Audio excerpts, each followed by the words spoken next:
Ryan, big week for Disney this week. Two fairly big releases. D23 is going on.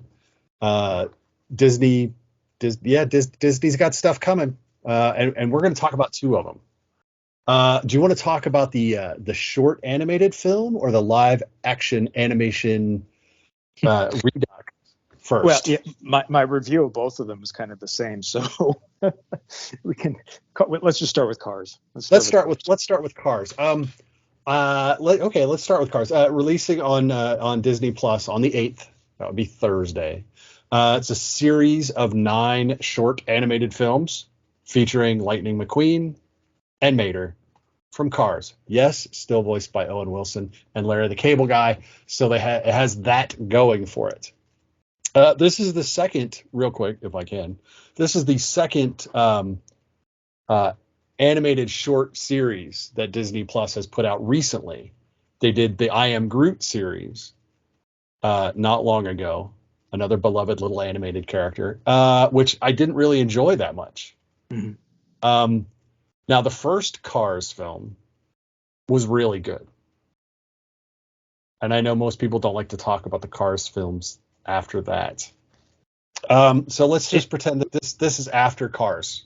We can stop at 3. I mean, we can talk about 3. We just cannot talk about 2. I never actually watched 3. I didn't need to go there. Okay. I watched 2 and I was like, okay, I'm good. And Planes is even worse. Don't bring up Planes. I've heard that. That's why I didn't even go there. Let's talk about so we have 9 short films. They're all under 10 minutes. Correct. Road trip to go to Mater's sister's wedding. We didn't know that Mater had a sister. And B, that's addressed though. Quite that is addressed. So we get this series of road movie adventures. So it's almost a throwback to any old family vacation where you're driving across the country and you stop at every attraction, which actually is half of the fun of the first episode, where they're arguing about who's picking what attractions they're stopping at. Correct. And what those attractions are. How did you? Like I said, I didn't really care for I Am Groot. I thought that kind of went sideways. How did you feel about Cars on the road? I think it's fine. It doesn't feel like too much of a cash in. It doesn't feel like it was entirely to sell toys. Right. You mean to refresh the merchandise line? Yeah, to refresh that. Well, because they probably still have stuff hanging out because of the pandemic, and everybody has back stock on things. That is true. But it didn't. I don't know that it's great, but I don't have any issues really with it. If you like, the Cars franchise, right? Even and there's and kids do. Lots of kids do, and there'll be adults that will like this as well. I mean, I think it's kind of. I almost wish they somehow wove it into a feature, but I also can see why that would have been problematic, because it would have literally been too episodic. I think I would have preferred a story that was more like that than what this is, but I don't really have issues and understand why they did this the way they did. So, is it the friendship that I'm most interested in the cinematic universe? No. No. Lightning McQueen and Mater.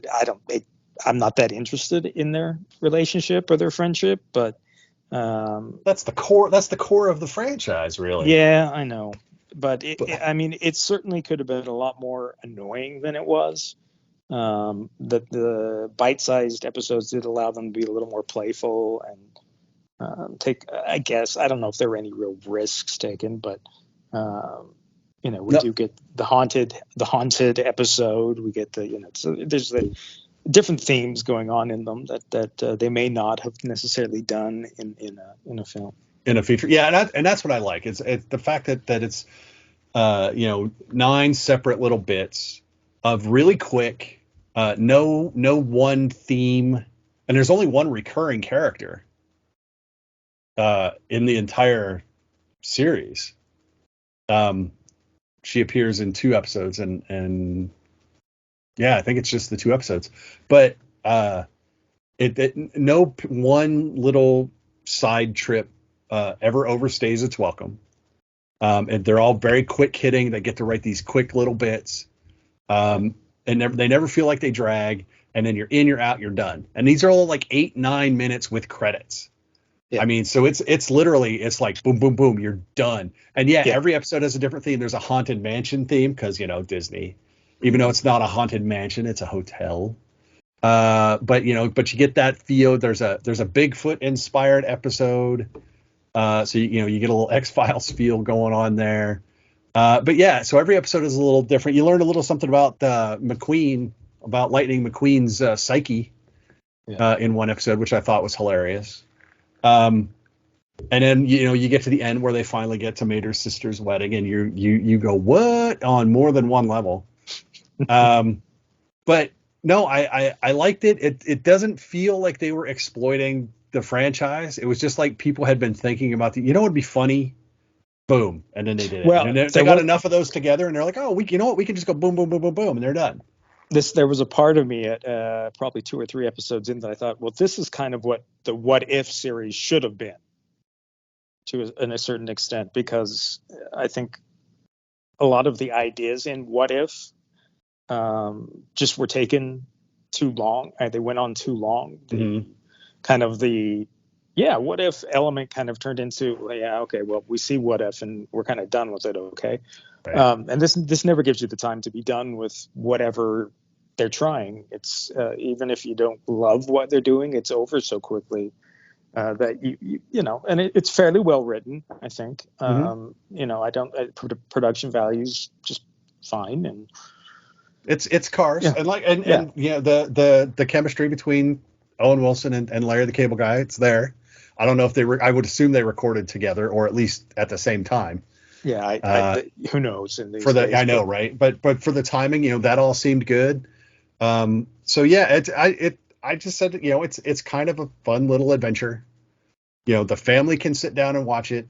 If the kids want to watch it in the background again, the parent is not going to lose their mind. There's no annoying songs going on. It's pretty low threat. It's actually perfect for when the kids say, "Oh, but I just want to watch one more thing." Okay, fine, you can watch one more of these shorts, and then you're going to bed. It's perfectly timed for that. I think it's No, I have no issues with it. I don't think I would be like, you have to see this. But if you're a kid who loves cars, you do have to see it, I guess. So it's perfect for its fan base without being too much fan service, I would say. And I think that's a result of them all being so short.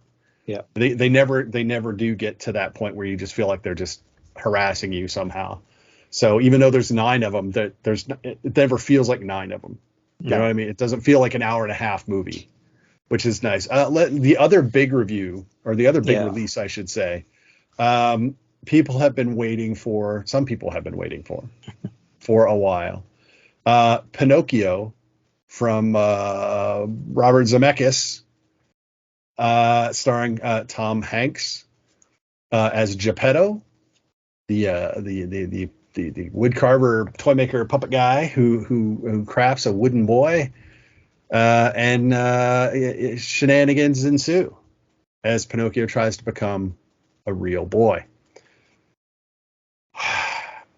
First, let me get the disclaimer out of the way before I'm going to let you talk, because great. Okay, I still hate this whole Disney fascination with the quote unquote live action nonsense.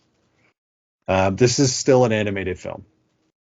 Even though there are a lot of actual humans in it, this is about a CGI puppet, a CGI cricket, at one point a CGI fox.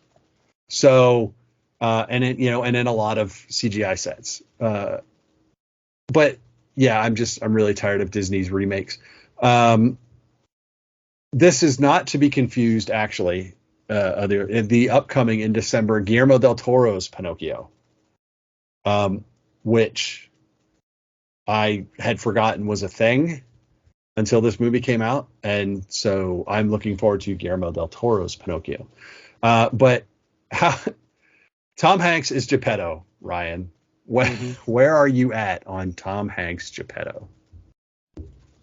I mean, I think that my it's probably like one of the safest casting choices in the history of cinema, but at the same time, is that a good thing? I mean, I think that this film is everything that part of me knew it would be, but it's nothing more than that, if that makes sense. No, it does. It absolutely makes sense. I don't think that this adds anything to what Disney No, had already done with no. Pinocchio. In fact, I don't completely understand, having seen the film, why they made it. But I think that we've kind of felt that with a few of the live action, quote unquote, live action Yep. remakes, that it's like, well, okay, but why did you do this? Really? I mean, what was I mean, it wasn't art for artistic value, was it? Because if Yeah. it was, it's not that it's void of artistic talent or value. It's just kind of like, I, I don't think it shows off the artistic value, because it feels like very much a place that we've already been to and something that we've already seen. And while there's definitely some really good work that's been done on this, I still think you're going to go to the animated film rather than this one. Oh, I would. And maybe that's different. Kids will, because if this is the first time they see it, this will be the one they go to. But I mean, it feels like it's referencing the cartoon constantly, rather than being another adaptation, which is that's where I have issues with what they're doing. It's great if you want to do Pinocchio, and put Tom Hanks in it, but don't make the same film again, if or relatively the same film again, and Right. kind of just never. It's like making it's I don't know. It's like what, Gus Van Sant's remake of Psycho. Yeah, not maybe not. Yeah, with even. Yeah, I mean, it's not that I don't like it.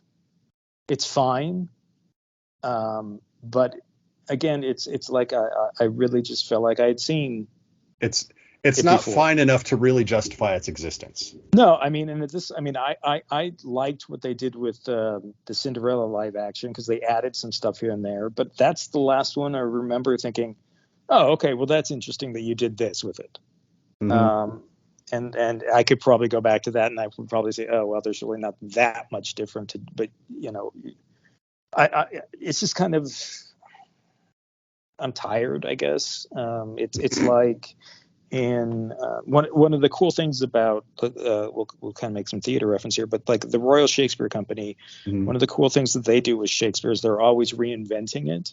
And because they're a respected company, because they're the Royal Shakespeare Company, Right. they get away with doing a lot of stuff that no one else would dare to try. Right. But that also, it makes them kind of a must see, even if it doesn't work. Right. They're at least doing their familiar material, but doing it in such a way that's different, and maybe not exactly new, but different than how we're used to seeing it, and taking risks that we're not used to seeing taken, and that some theater companies would be completely crucified over, they get away with just because of who they are. Right. And I feel like Disney could do that if they wanted. But it doesn't feel like that's anything that they really want to do, and that's never really been. Well, I don't know if it never. I mean, they have been. Sometimes they push the envelope, but yeah, let's be fair. They made Fantasia. Correct. They made The Black Cauldron. Yes. Those two right there were huge reaches, but they kind of got burned on those. Yeah. Especially The Black Cauldron. Black Cauldron, absolutely, yeah. Which is a shame, because it's not a great Disney film, but it's certainly not the horrible film that I think history kind of suggests that it is. Right.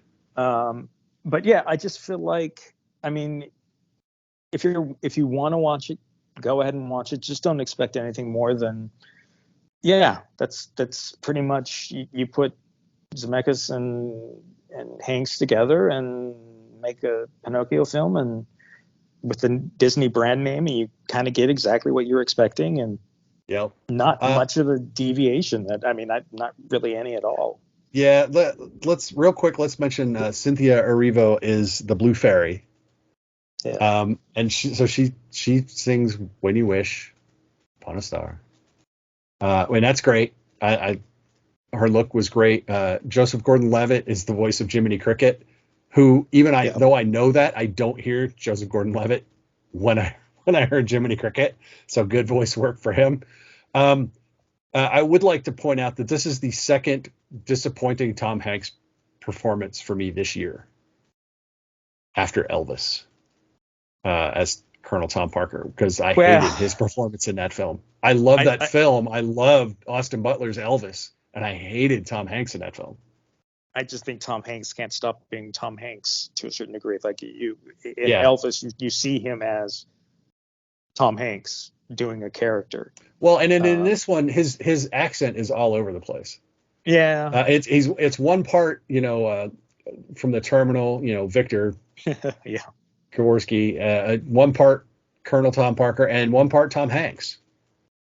So it's all over the place. But yeah, you're right. It was a safe casting choice to put Tom Hanks as the wizened and sweet old Italian woodcarver. But they really could have done anything else. I feel like you were just watching like a blown up version of the animated version. I don't know that they changed that much. Like I said, when they got out to Pleasure Island, I thought that was gorgeously rendered. sure. Um, Yeah. but Again, there's some tremendous work that was done on this film, but the problem is you don't really get to celebrate what was done on this film because it doesn't stand out because you've already seen this film. And to me, that's very problematic, and completely unfortunate. There's a part of me that says, well, what if I had never seen Pinocchio, this one, the original? What if okay, I had never seen the original? What if I had only seen this one? How would I feel about it? And I don't know, because I can't unsee the original. So, right,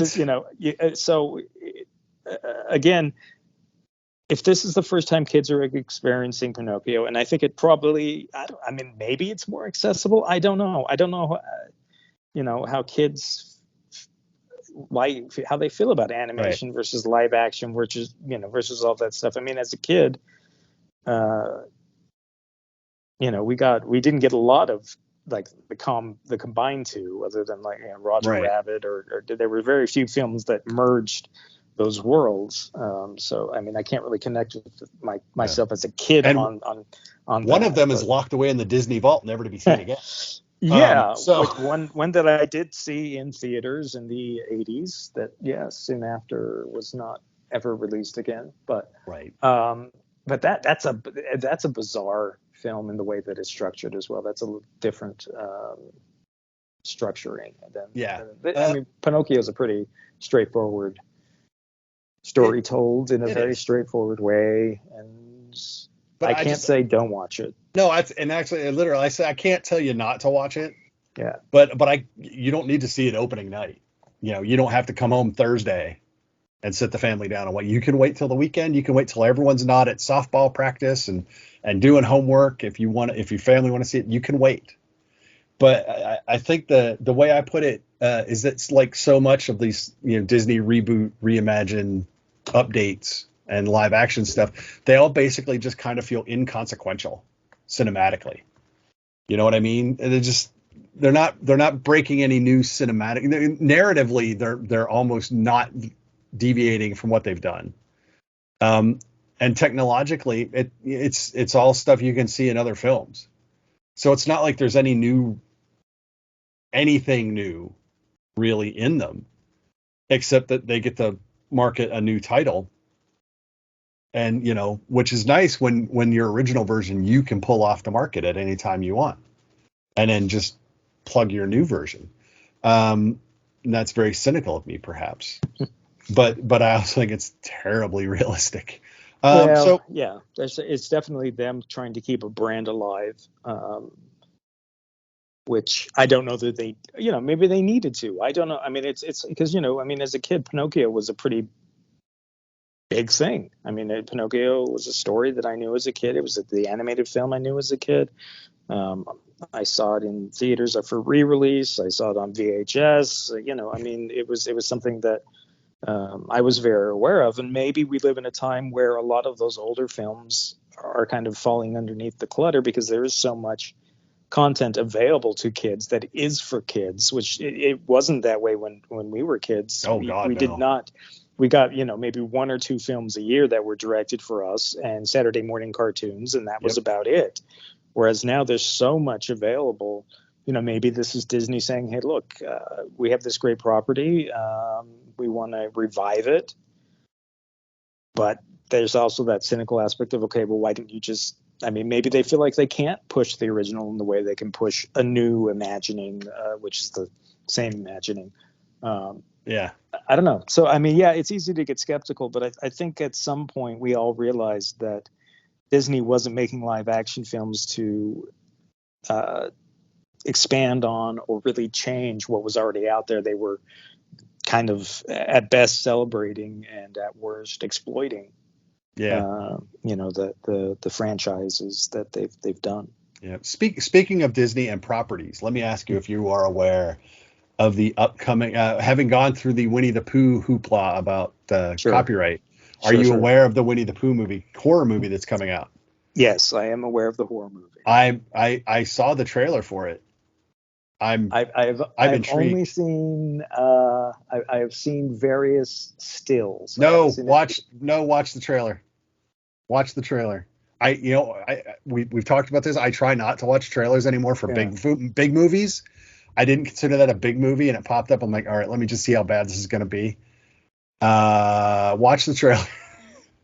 Watch the trailer, and I will be interested to see what the entire film looks like, because it is a take on Winnie the Pooh that Disney would never ever do. Oh, Let's 100. Yeah. Yes. Yes. Yeah. I it's mean, just yeah. it is yeah, I think you're gonna watch it and be glad you did. And then we'll Winnie watch. Winnie drenched in blood is probably not something that Disney had in their No, future no, plans. nope, they did not. So but it's an interesting trailer, let's put it that way. So yeah, so those two movies are coming out this week. Maybe next week we'll have a lot of news to talk about from D23, because they'll be talking about all of the crap they're going to bring out. And of course, from a personal standpoint, D23, the rumor is that we're going to get all the Fantastic Four news about that from D23. So I'm hoping to hear about that, and probably bemoan at least one of the three things they'll tell us about that movie. Hopefully Yeah, none. Hopefully none, but probably one. I'll like. they're casting me as the Thing. I'm gonna have to bulk up a little bit, but I am going to. No, they'll just put Breaking you. news. They'll just put Yeah, you in the mocap suit like they did teeny tiny Tatiana Maslany for She-Hulk, and sure, they'll sure. just blow you up. It's fine. They can totally do that now. It'll be awesome. It will be total. We just bring back Michael Chiklis. I'm totally okay with that. That's the thing. So, yeah, there you go. So yeah, that's what came out this week. We got Cars on the Road, low threat, pretty good. Hmm. Entertaining enough. Pinocchio Hmm. is there. If you're a Tom Hanks completist or a Disney completist, of course you'll go and watch it. But we can't. But your mileage may vary from what we discussed. How about that? We'll call Sure. it that. So we've got a lot of movies to watch. There's two this week that we should be screening before you guys listen to this, because I can't release it until we've seen those movies. But there are two that will be coming out. One I'm really looking forward to. One looks pretty interesting. And then there's another one next week, which also looks good. We have stuff to watch, which is great. It's wonderful. We're through August, and now we're going to pick up all these last minute awards movies. Oh yes. They'll start shoving at us. So we'll be covering all of those as well. So, but until we talk about those, don't forget to like us, follow us on social media at VS Movie Podcast. You know the drill. Go to the website, vsmoviepodcast.com. Follow Ryan at Ryan M. Painter. on Twitter. He's also there. That's awesome. And till next time, I'm Mark. That's Ryan. Bye, Ryan. See you guys. We'll talk to y'all later.